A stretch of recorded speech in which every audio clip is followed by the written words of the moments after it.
महंगाई, EMI, pension और FD. Budget 2023 में इन मुद्दों पर क्या उम्मीदें? इन मुद्दों पर क्या बोले देश के टॉप इकोनॉमिस्ट? पूरी दुनिया इस समय आर्थिक मंदी का सामना कर रही है, जिसका असर भारत पर भी पड़ा है।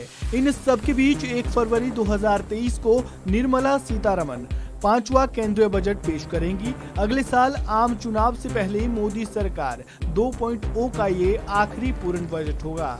ये बजट ऐसे समय पेश किया जा रहा है जब महंगाई दर अपने उच्चतम स्तर पर है।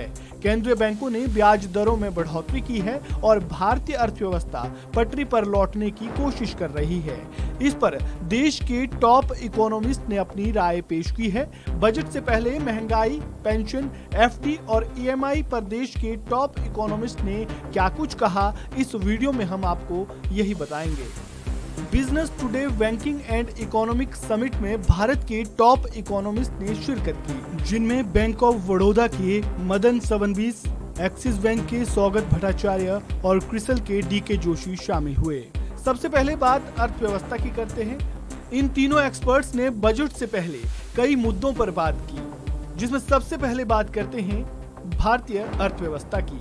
भारतीय अर्थव्यवस्था की मौजूदा हालातों पर बात करते हुए मदन फडणवीस और डीके जोशी ने कहा कि दुनिया की प्रमुख अर्थव्यवस्था के मुकाबले भारत की अर्थव्यवस्था बहुत स्थिर स्थिति में है। कोविड काल और लॉकडाउन के बाद हम लगभग स्थिर विकास दर पर वापस आ गए हैं। हालांकि 7 से 8% की ग्रोथ हासिल करने में भारत को अभी 2 से 3 साल का समय लगेगा।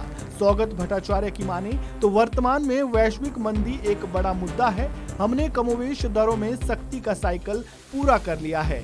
उम्मीद है कि रेपो रेट की बढ़ती दरों में हम नरमी देखना शुरू करेंगे।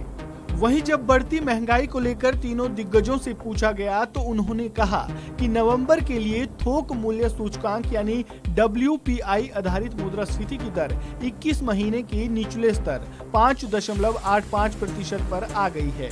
डीके जोशी ने कहा कि ये पूरी गिरावट सब्जियों की कीमत के कारण है। अगर आप सब्जी की महंगाई को निकाल दें तो ये आंकड़ा करीब 7.2% पर आ जाएगा। वहीं फडणवीस की माने तो MPC की अगली बैठक में रिजर्व बैंक ब्याज दरों में और इजाफा कर सकता है। बात अगर पेंशन की करें तो देश में इस समय ओल्ड पेंशन स्कीम और नई पेंशन स्कीम का मुद्दा सबसे हॉट टॉपिक बना हुआ है। कौन सी स्कीम बेहतर है, इस पर बहस छिड़ी हुई है। कर्मचारी जहां OPS के फेवर में है तो वहीं सरकार NPS के।